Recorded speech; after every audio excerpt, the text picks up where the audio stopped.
So what it comes down to is this. Human beings think. Once upon a time, there was, potentially Big Bang and creation took place. People sometimes think that somehow that what we call human beings evolved from amoebas, which is really ridiculous.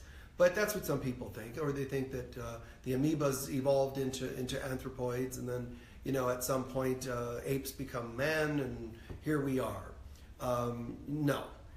Yes, people still act like apes in many regards, but no, we're not evolved. The reason they can't find a missing link, scientists cannot find a missing link, is because they're the missing link. They're the anomaly that is unexplainable. Because human beings get so into their head, they think, I'm going to solve something. I'm going to come up with a brilliant discovery, Just an aside, humor me if you will. One of the strangest things I have come across in my work as a teacher for 35 years, a spiritual teacher and all that, is I'm just sometimes shocked, fascinated, dismayed, bewildered, whatever word you'd like to use or combination thereof, that whenever somebody comes up with something, a healing art, whether it's channeled, they think, from God, or whether they just kind of put it together in their mind, why in God's name do they have to trademark it? Why do they all have to and some of them even use their names, especially people that come from academic background. Everything's got to be the Michael method of psychology, the Michael method of dowsing. Who the hell cares about you as an inventor? It's only for your own grandiosity, your own ego. It's just ridiculous. If ever I develop the Michael Mirdad ascension process to awakening Christ consciousness, please send in complaints in multiples of 1,000 so that I can get over myself and get back to who I really am. That doesn't mean you should misinterpret any time I say my name and call it that. No, I'm talking about when I have to try to copyright ascension or God consciousness. It's just so silly. And maybe I'll do a tirade on this since I'm already getting started. Maybe I'll do a tirade on Sunday. I don't know. We'll see.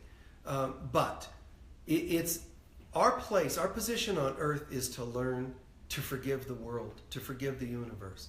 Now, when we say that, it doesn't mean forgive it like it did something naughty to us. What I mean is forgive that you even think you see a world. Why? Because the world you think you see is a limited world. How so? Because it will die. Every planet will die. Every sun will eventually burn out. There is no death in God. Therefore, this whole thing is an illusion. So mankind thinks they were birthed somehow, an amoeba and then became a monkey, whatever. That's not what happened.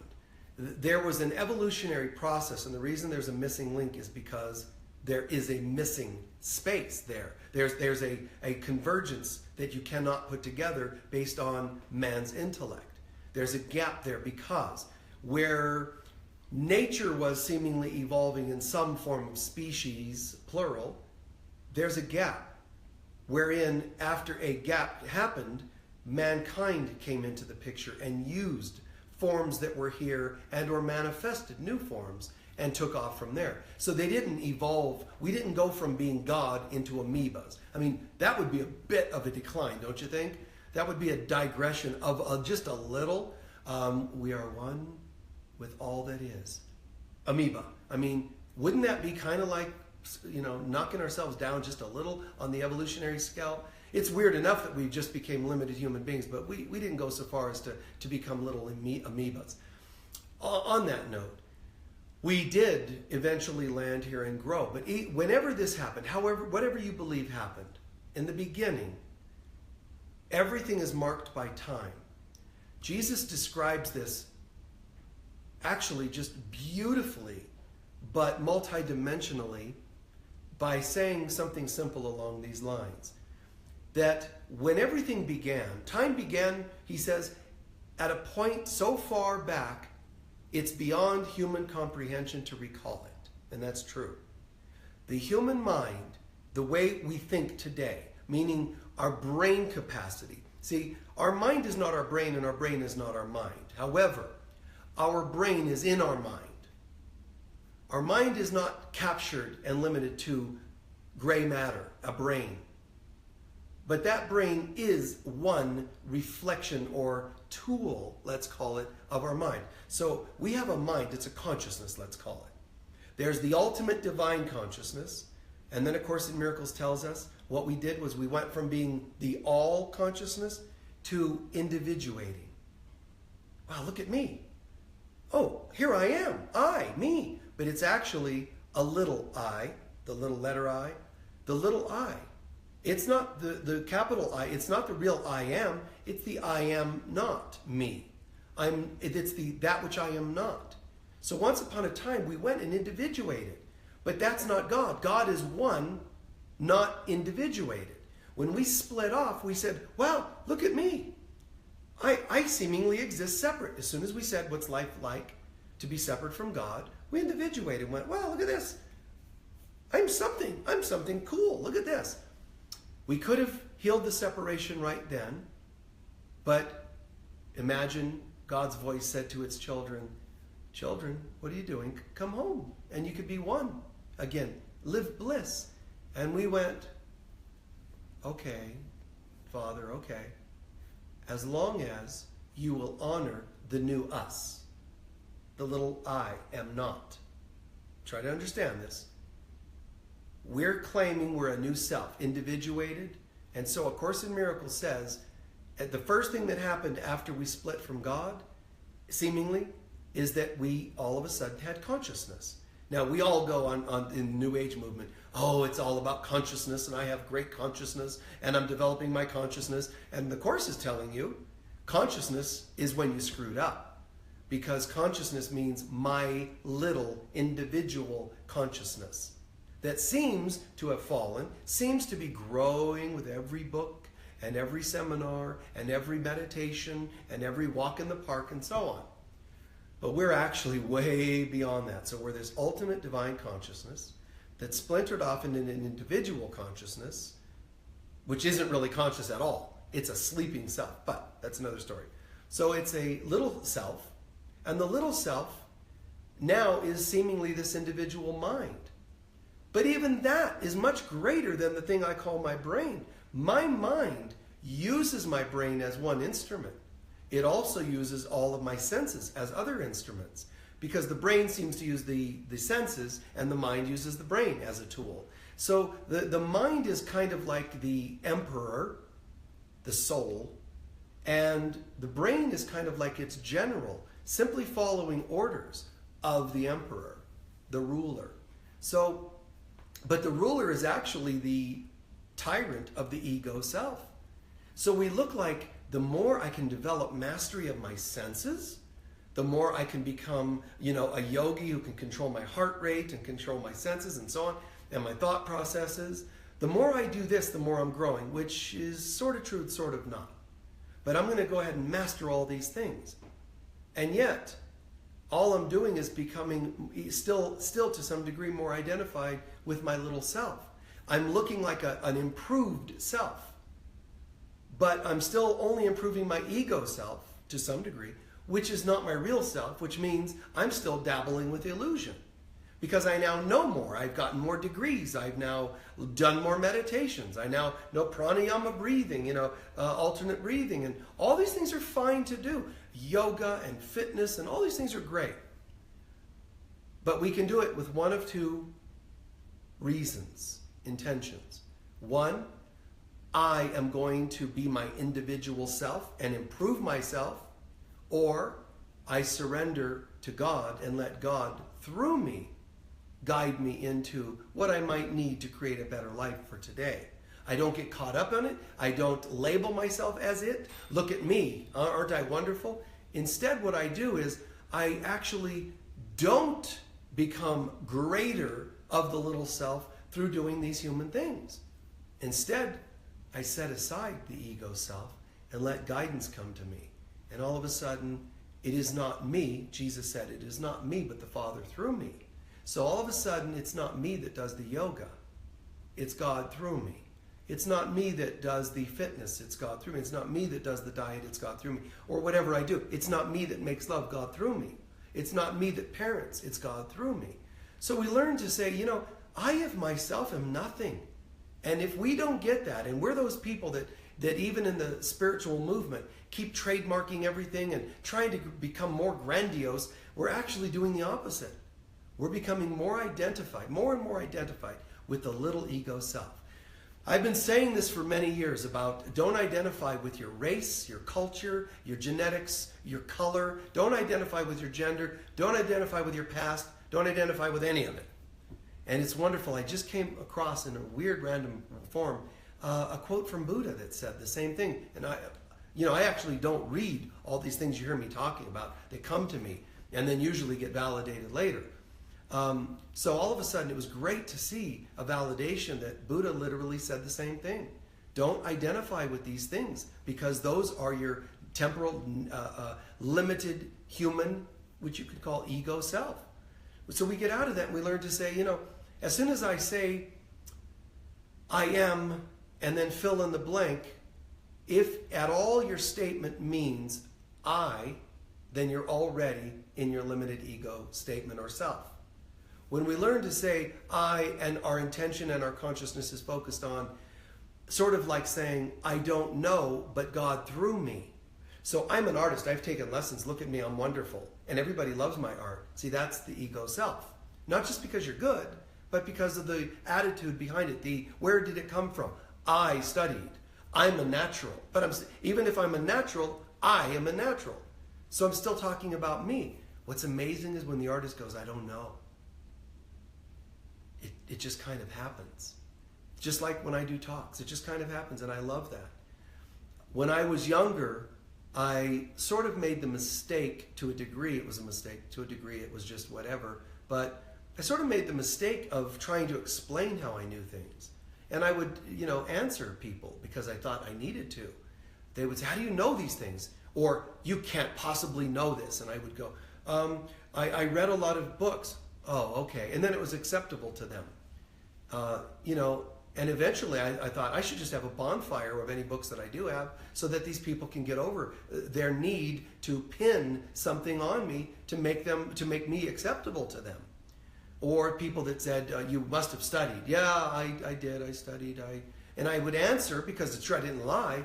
I did study a little this and that briefly, but I didn't get anything from it at all. It's kind of like saying I went to high school and I'm a high school graduate. But the number of hours I actually spent in a classroom, Southern California was quite liberal. So they didn't really actually require us to go to class. So I could say I'm a high school graduate and you could say, oh, I knew you had some, better background than a dropout. Actually, no, my background, my education would be more along the lines of probably a, maybe 7th grade dropout. 8th grade dropout, somewhere along there, those lines for the time, because I didn't spend any time in classes. So we have to learn to say, it's not me, How did you become such a good mom? I don't know. I just felt like I loved my child, and I felt, certainly it's no problem for us to learn some parenting skills. I think my grandmother taught me a couple of things that were very helpful. Nothing wrong with learning things. But just the surrender that it's not me that figured it out. It's not me that's the genius. It's not, all that's just silly. So human beings identify, one of the identifications we have to drop is this. We think that we're something based on time. Now, I'm going to get a little weird here, so bear with me. What we do is we identify everything with the past. So, I've had people many times say, my past, even my traumas have made me who I am. And they think that's wonderful to say, and some of you might have repeated that. And I always think, God, poor thing, you just don't get it, do you? Your past does not determine who you are. Why? Because time began when we separated from God. The only time that past exists is in time. There's no such thing as past before time. You see? If you had no movements of any planets, everything froze in the universe, how do you have a mark of time? If there's no movement of a sun, an earth around a sun, how do you actually schedule the days? How many hours did happen? Well, it's 24 hours. No, that's only because of how long it takes for us to make a rotation. If there's no rotation, who's marking time? So time is an illusion, but it only began after the separation. Before that, you have eternity. Well, eternity is still a past eternity. No, there isn't. A future eternity? No. It's beyond human comprehension. So Jesus is saying, even time. So let's pretend time began here. Even time. Let's pretend there's something called 1 trillion years. Time didn't begin with the universe billions of years ago, which even that humans don't remember. Time began even before the earth began and before the universe began. But the closest we can approximate it is, let's say that time began when the universe began. Here. Before that, it's eternity. So time began. Now let's say we're over here. Humans measure things based on time. And they think, the best I know is this. I'm made up of my past. My cells are made up of my past. My genetics come from my past. My family's from my past. So on and so on. Karma's in the past. Reincarnation is everything's past. And so it kind of leaves us with only probabilities and possibilities of the future. So what folks have forgotten is, if I am not made up of my past, then who am I? And there is that question. That question is terrifying for people. It's terrifying because what it means is people go, if I have none of this, then who am I? And that's why the now is so perfect and sacred. The now is the closest thing a human being can experience to eternity that existed before time. So what happens is the ego says, first of all, the ego is completely invested in the idea of the past. Okay? So the ego's telling us you're made up of your past, and there have been some naughty things done to you in the past, and you've done some naughty things, which means you are destined to experience the karmic repercussions of the past in the future, which means a big fat you are screwed being in this universe. You can't get out of this. Or you could try the Far Eastern concept of, if you can be perfect and not do anything karmic ever again, and you just hold this for thousands of lifetimes, you eventually will get it. And Jesus says in the Course in Miracles, that actually works. But he says, who the hell's got that kind of time? I mean, I'm paraphrasing, right? So, who in hell has that kind of time? It's completely crazy for most of us to think about choosing that option. And you know what happens? The ego doesn't mind presenting that option. Why? Because it's disheartening. Okay, wait, let me think about this. If I just hang in there, thousands of lifetimes of perfect. Try holding 1 hour of perfect. No judgments, no doubts, no fears. Go ahead, try it. I dare you. And then report back if you were able to do that for just 1 hour. Absolute perfect bliss consciousness. Now you would call that meditation. I would say, congratulations. You did it during a 1 hour meditation if you have that kind of discipline. But I'm asking you to show me how you can do that outside of your meditation. Your day-to-day life. Can you pull it off? Absolute perfection as you drive. Absolute perfection. Remember, as you drive, don't let your car kill anything on your windshield, because that would be more karma, according to some thought systems. So go ahead and try and pull it off for an hour, even a minute. And it isn't going to happen. But the reason the ego doesn't mind us hearing about that approach is because it's so disheartening. It's like, wow, if I can't do that for an hour, how am I going to do that for a year? If I can't do it for a year, how am I going to pull it off for a lifetime? And if I can't pull it off for a lifetime, how am I going to pull off 1,000 lifetimes of perfection so that I can, become a master and disappear into the oneness of the universe? It's crazy. It can happen, Jesus says in the Course, if you set your mind to anything, you can accomplish it. However, he says, but dang, it takes so much time. He says it's just so time-consuming, tedious. It's kind of fatiguing. Okay, wise guy, Jesus, he's always the wise guy. He used to taunt his parents with his profound wisdom. Always a little intimidating to everybody. So he pulls it off and says, yeah, so that's kind of just too much of a task. So I don't recommend it. Okay, wise guy, so what do you recommend? Just keep experiencing holy instants. Every time you experience a holy instant, not thousands of lifetimes, because that still involves the future. Every instant you can have holiness. Do your best to forgive. Any instant you forgive becomes a holy instant. In the holy instant comes a miracle, which means a shift in consciousness. A shift in consciousness then creates a time warp in and around you, to where all of a sudden, even though you're in time, you're experiencing a speck of eternity right where you are, which means you now feel the peace, love, and joy of God. That's how this works. Just achieving a state of forgiveness allows this to dissipate, allows the effects of the world to dissipate.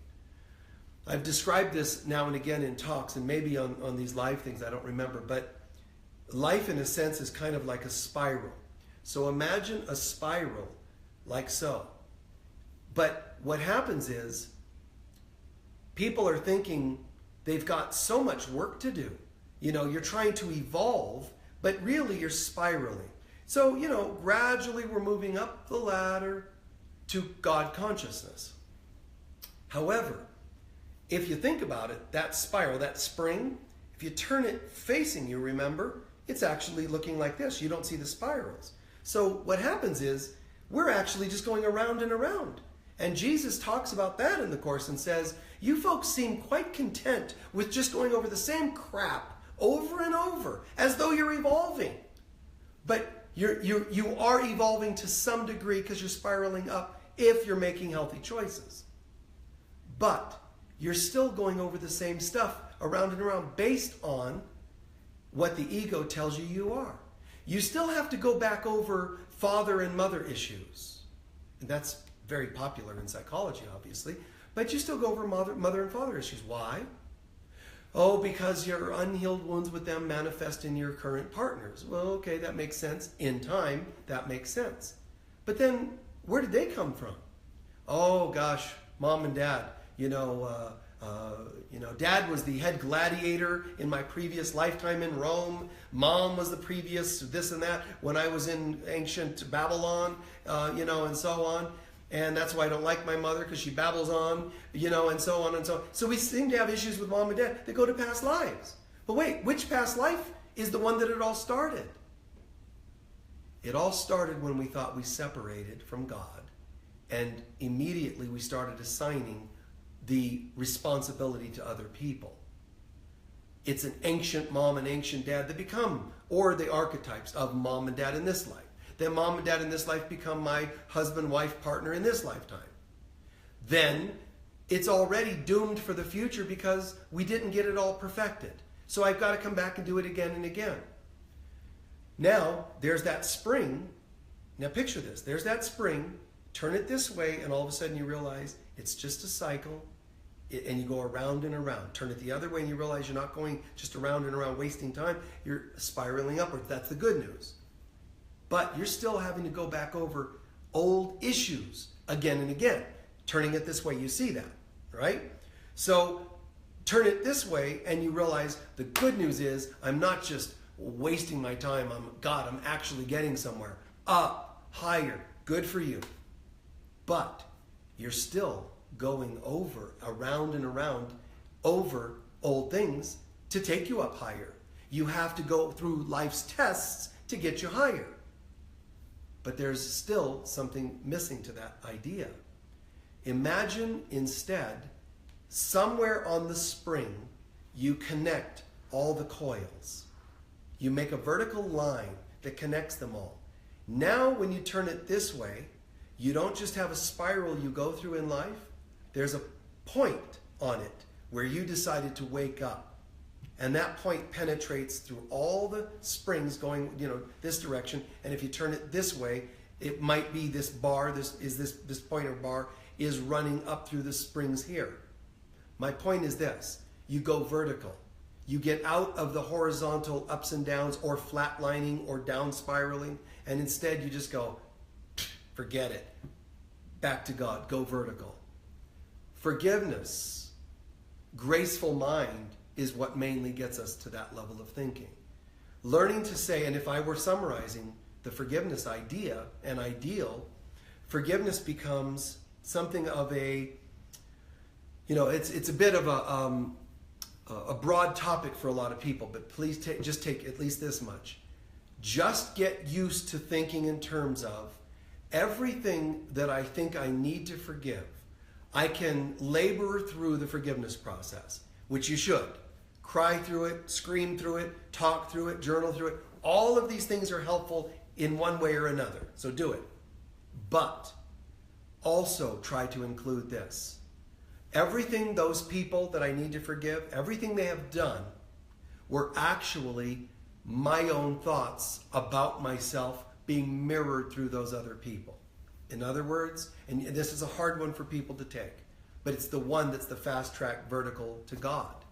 When we're willing to say, it's not so much what others did to us, but it's what I already believed about myself. So this certain person in my life took advantage of me financially.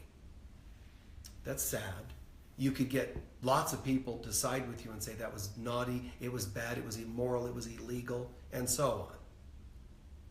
But what happens is we start to say, wait a second, that person did take advantage, they did seem to take money from me, my business or something, and that hurt. But I'm being asked to sit down with this and think, on some level, maybe I had a belief that I didn't deserve the success that I had.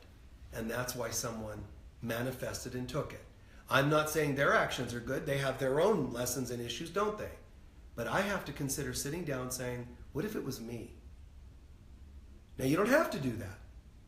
But if you want the fastest track home, the concept of what we have had done to us is actually what we've done to ourselves. It doesn't mean you should feel terrible for it. It's more of an aha. At first it's a yuck. I don't like that idea. But all of a sudden it becomes intriguing, and then it becomes enlightening when we start to realize Jesus told Pilate, you have no power that other than that which is given to you, meant I'm allowing you to crucify me. How many of you have done that? How many of you have gotten together with somebody that's going to steal from you, cheat on you, and whatever, and you go, hey, it's no problem because I'm totally cool. I'm manifesting in this, and this is about my own lessons and the greater lessons of humanity. Is that what you said when somebody, cheated on you in high school, when somebody ripped off your money in your business, when somebody hit and runs your car? You go, wow, it's great. I know for sure that was a manifestation of my mind. No. Humans prefer being victims. You cannot be a victim and divine at the same time. Those concepts are mutually exclusive. You can't have both. Humans have come to think, not only am I a victim, but if I'm a big enough victim, you know what's going to happen? God's going to take pity and take me home. And it doesn't work. As soon as you're a victim, you're up creek. As soon as you're a victim, it means there's a victimizer. That means there's two beings here, right? Two beings. And one is good and one is bad. Now you have duality. Duality is not existent in heaven, so you can't go home. You cannot hate. You cannot be a victim. You can't make it home with the consciousness of the victim or the victimizer. Instead, that which was a victim learns to say, wait a minute. I can see that this was an expression of something within myself. So I'm going to go ahead and forgive that person for what I thought they did. Now I'm going to forgive myself because I had some really screwy, low self-worth thought about myself that they manifested.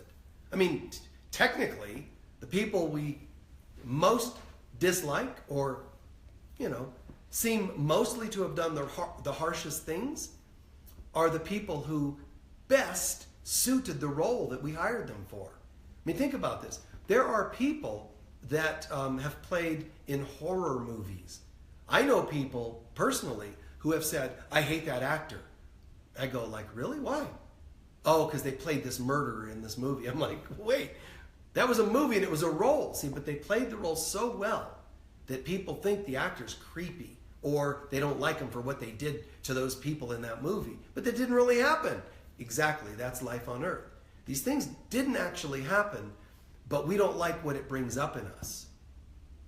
A lot of us don't like watching movies because of what it brings up in us, not because of the movie, what it brings up in us.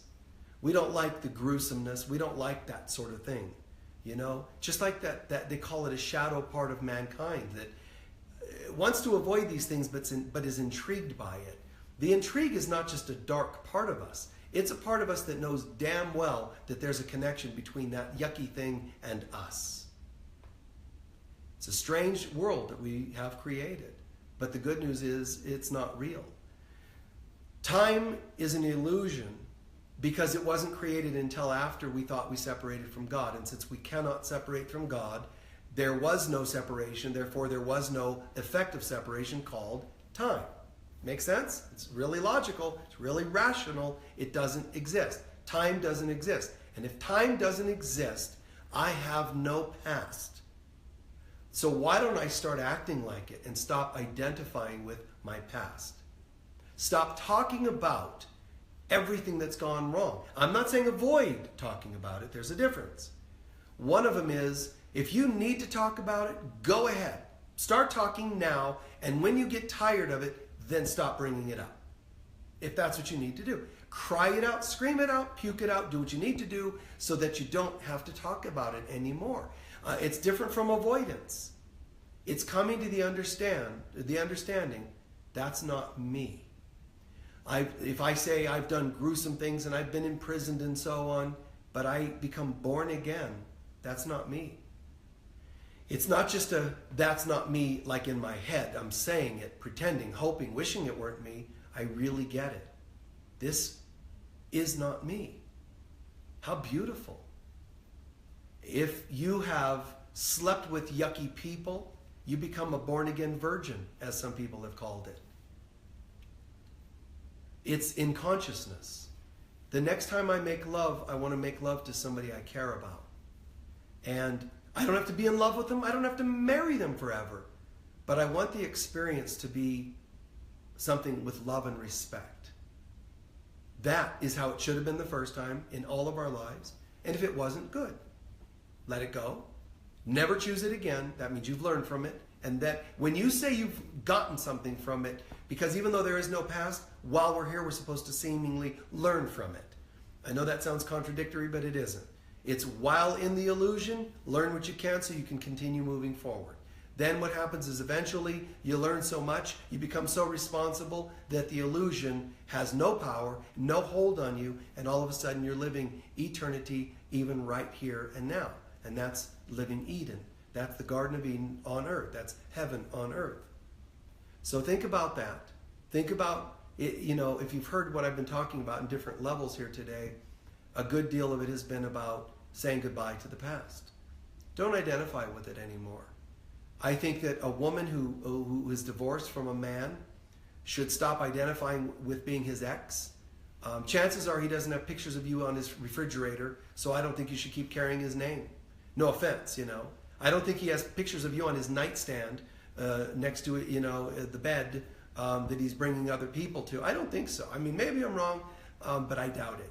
I would guarantee that 99 out of 100, if not 999 out of 1,000, would not be such a case where they have your picture everywhere. And if they do, then they need therapy anyway, because it means they actually still have a connection, whether it's a love or whether it's a fetish of some kind. So just think about it. You know, who are you? Well, I'm this way because my mother was this way. If you say, the reason I'm so artistic is my mother was artistic, you actually just made yourself into a box and your creativity is now boxed in. Do you like that? I'm really intelligent. My father was so intelligent, then you're boxed in now. You're not going to be intelligent where God can come through and make you ultra intelligent. You're now only your dad's level of intelligence. So don't bother. Don't be your partner's ex. And I'm not saying you should lie. If somebody says, have you been married before? No, I have no past. No, I'm not saying that. I'm just saying we learn to not identify with it. And if that means changing the name, change the name. If it means no longer discussing that, then fine. If it means that. For me, I don't purposefully avoid those things, because purposely avoiding it would be meaning that it still has a charge or an issue. I just see it. I just kind of see it. to a degree since I was a kid. It's not there. I can remember my past lives, and we've talked about that before on the show, but I remember my past lives. But to be honest, if I couldn't figure out what value the past lives had, then what value would they have for me? Why would I talk about it? If it's something that wasn't so good, I'd say, okay, here's what I learned from that, and I could tell you about it because I learned from it. The learning means I chose today in the present to gain something from it. When we cannot do something because of the past, when we can't move forward because of the past, when we're stuck because of the past, when we're limited because of the past, then you are absolutely caught up in this world. And I don't care how much money you have. I don't care how much success you think you have. I don't care if you've had your body altered in every way, shape, and form, and you look amazing. You're worthless if you haven't achieved separation from the illusions of this world. Detach from it or become non-attached from it. And instead, who am I? So what if you have no past? What if you haven't had 500 lovers like you've had, or lived 5,000 lifetimes like you have? What if those things didn't happen? What if you haven't put garbage in your body for years? What if you don't have a history with soda pop or whatever, sugar and all the other things you can have? What if it's all gone and you start over and you said to yourself, I am as God created me, and I'm going to choose now to live the healthiest way I can? What would it mean for me to live the Christ life? To live the life of a good person, if you want to put it in real humanistic terms. How can I live as a really good person? Now, if you say you're going to be a good person and serve humanity, great. But if you abuse yourself, it's all hypocrisy, so it's worthless. Do it thoroughly in all areas and on all levels. Do your best, and just do your best. Go as far as you can. Do your best, and where you slip, own it and give it to God. And then you'll be brought to new heights. Don't become obsessive to where you go beyond what you think you can do, and then it's fake. Do your best. Become the best employee you can, the best employer you can, the best person overall, the best parent. And when you cook your food, I have very few things that I really choose to eat, but man, I think that if you looked at me, just as an example, one thing I like is I buy a wonderfully processed macaroni and cheese in a little container. Now I get those, and sometimes I'm so off in my brain, my time and all that on tour, that I've had those ones that you just add water in. I think those are made in like a nuclear plant somewhere, but I take my mac and cheese, and if you've ever seen me do it, I get it, adding a little pepper, which is horrible for you, cheese, which is terrible for you, lots of butter, which is of course atrocious for the human body, and you should see me. I absolutely love it. I love the look, the smell. Oh my God, the taste. It's like somebody else that's going, oh, I must be in this out the fronts with the best wines, and they're all into all this fine foods. And it's like, well, love what you do and do what you love. And you should eat what you love too. And you can tell, like a child, when they're looking at a favorite meal. Don't curse the child for enjoying. They look at when they see the chocolate cake. They're so into the love of it. They're probably experiencing a greater biological process than you when you're eating what you think is healthy, but you have to do it with a bit of a wince face, I gotta eat this because it's healthy, but it tastes atrocious. I'm not saying you should or shouldn't eat this. What I'm saying is, look at the joy of it, So for me, man, it's like, oh my God, oh, it smells so good. And I love that. So human beings have to get themselves into a place of loving what they do. Be fully present with it. The great bonsai artist doesn't just go clip, clip, clip, clip, clip, right? But they also don't go, I'm going to snip here, and if you don't snip there, you must be a bad person, like the person telling other people how to eat. They're just right there. Perfect love. And they're loving the tree. And they're asking the tree, What's happening for you? What would you like? What would be the greatest expression of your nature that I can bring out in you? And it's this dance between me and my mac and cheese and the bonsai master and their plant. You know? The interior decorator that can just see what could be in that room. Think about that. And the person making love. God, just to be nowhere else, and how wonderful. Humans have done this thing, man, about ownership and partnerships. And I'm not saying that we should be careless, because then it becomes a good excuse to not actually commit to anything and not commit to love. Then everybody has licentiousness to just be hurtful and selfish. I'm not saying that. But I am saying that there's a downside to that whole idea of shaming food, shaming lovemaking, shaming the body, and so on and so on. Do we really have to go back to the types of previous lifetimes where we only bathe through our clothes? We have to scrub ourselves like the old nuns did through their clothing because the body is so naughty that we can't look at it? We need to take our shames and our guilts and understand they all originate not with mom and dad only. They might have magnified the problem, but behind mom and dad was other incidents, traumas in our childhood maybe, and parents and back in other lives, and churches, and on and on. You'll never be able to completely track it all to the beginning because you don't remember the beginning. But what you can know is this. The beginning was a moment when we thought we could separate, which we cannot do. So all that really happened is, I thought I'm separate. In that moment, I became afraid. And in my fear, I manifested a world of fear because my thoughts create. So my thoughts created a whole universe, a whole world, and a life and lifetimes of fear. Around and around I go. Where I stop, nobody knows. And lastly, this is a bit of the strangest piece to it all. The only reason that we think we're functioning, that we're alive. How do you know you're alive? Well, I can see myself right here. And the intellectual who says, well, I know that we're here because I can see it, touch it, feel it. And people will say, I feel alive because here's what's happening right now. But the whole irony to that is, all of our understanding of what's happening right now still comes from our understanding given to us in past programs.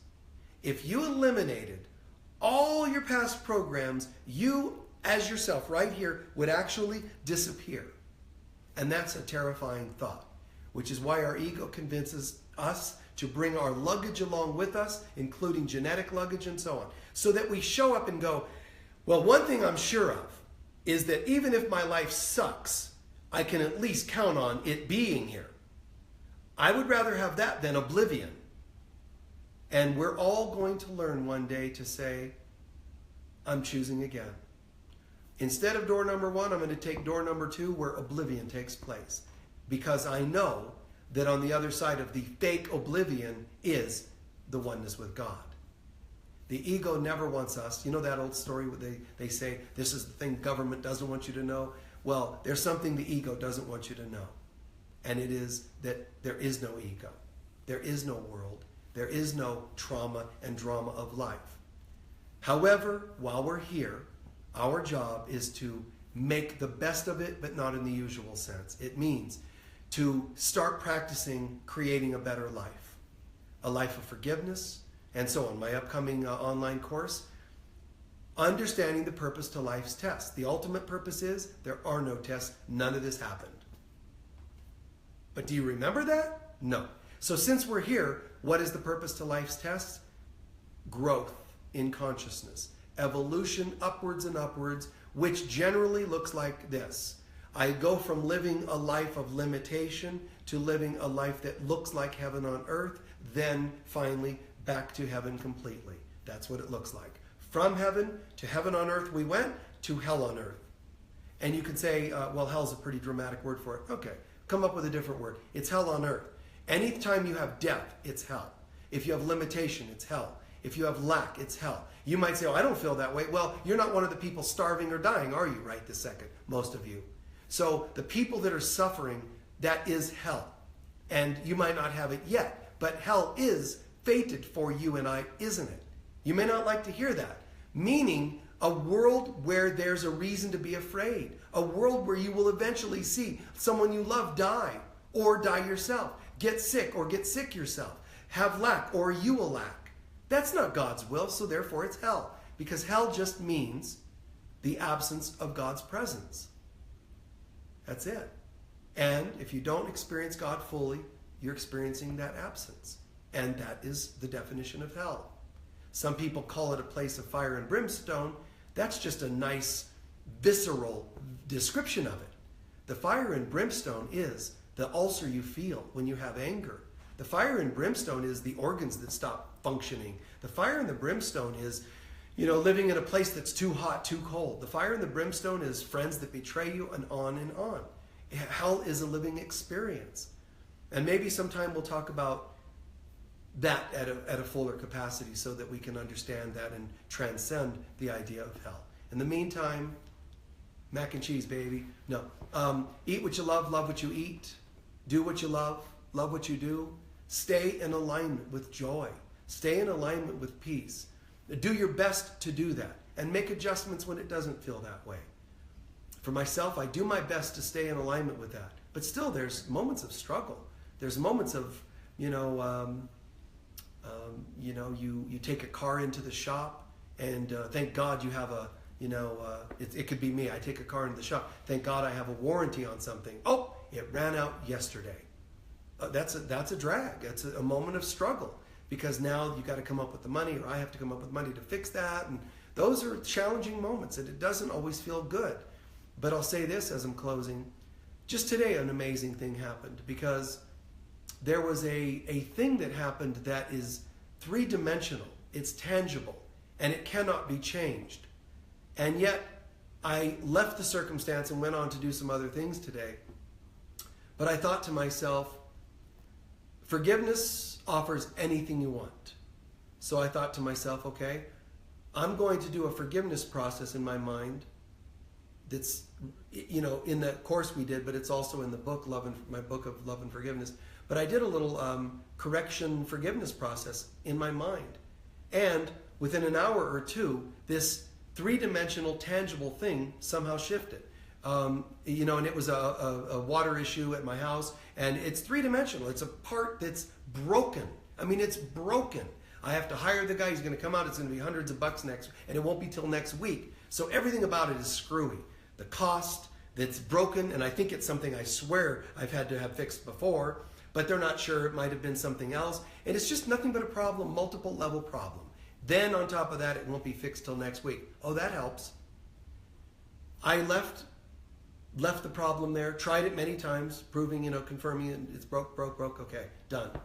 Left it and did the forgiveness process on it. It came back, turned it on again, and it works. And there's no reason why it should work now, but it works. So keep in mind, please understand, forgiveness is not just a nice thing to try out. It's not just a nice thing, like a thing to hang from your mirror, in your car. Ooh, isn't that a cool accent? It is the car. It's beyond the car. It's everything. It can bring you anything you want, even seemingly unrelated things. You think you want the healing of an arthritic, ankle you have, and you think, well, how do I do that? Learn how. Learn how to practice forgiveness and understand there's a relationship. Heal, forgive anything that's behind anything, and it lessens the need to have that thing manifested in your life. And that includes heal, forgive the past. Then you are no longer so much made up of the past. Not a being made up of the past. Your genetics become light codes. Your consciousness, your brain becomes, oh my God, this network of neurons of light. Your mind becomes a holy place. Your heart becomes an altar on which the light of God shines down on it, and we put our problems there to be dispersed. Everything becomes a holy experience. And oh my God, I hold for us all the beauty of what that can look like more and more in our lives. Please believe it. Do what you can to believe that this is possible, and try it, even if it's a day at a time. Start believing in it, because it's fantastic. To come to a place where you have holier and holier friendships and intimacies and conversations and encounters and investments and whatever it might be. This is our destiny.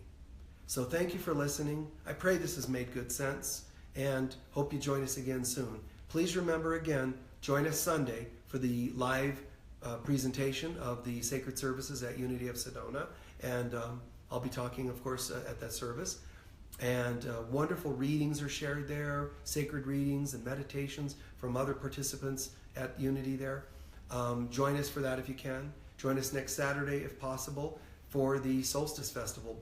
Sign up right away, because they're doing a big sale on that right now, so you can get your tickets to next to nothing. And join us. Please sign up as soon as you can for the 7 Initiations online course starting up in just a couple of weeks. All right. Many blessings to you. And by the way, my next tour, I just finished in Santa Fe. And, that was sort of as a favor. It was a smaller church, and I don't usually get time to be able to do smaller churches. But I am glad that I did that, and that's good and done. My next tour is in Florida. And that's going to be really cool. So let me share this. Florida is interesting because there were some wonderful large churches there throughout South Florida, from Fort Lauderdale to, I don't know, maybe Orlando or halfway to Orlando. So there were some really good churches there, spiritual centers there, but a lot of them have broken up, dissipated. They're, ministers suing the board suing ministers, people breaking up, dispersing, financial issues, and all kinds of, weird stories. But a lot of them, the biggest ones there, a lot of the biggest ones dispersed, if you can believe it. Sad, because I think the people in South Florida really need to have a place that they can go to and trust that it's going to represent God to them. And instead they end up with sort of an emptiness and a nothing. And so some of them then don't go and find something else. So remember, if that's you on any continent, you can supplement by just watching us, the live spiritual services that we present. That could become your service. But if you're in South Florida, know this: I'm going to be at the Metaphysical Chapel, and that's in the Fort Lauderdale area. My first time there, and it's a smaller group to some degree, but they have asked me so graciously for years to go there. And God bless them. I just feel such a great energy about them. So I want to go there. I want to go there and say, hey, yes, here I am. Thank you for being who you are. I don't feel like it's as much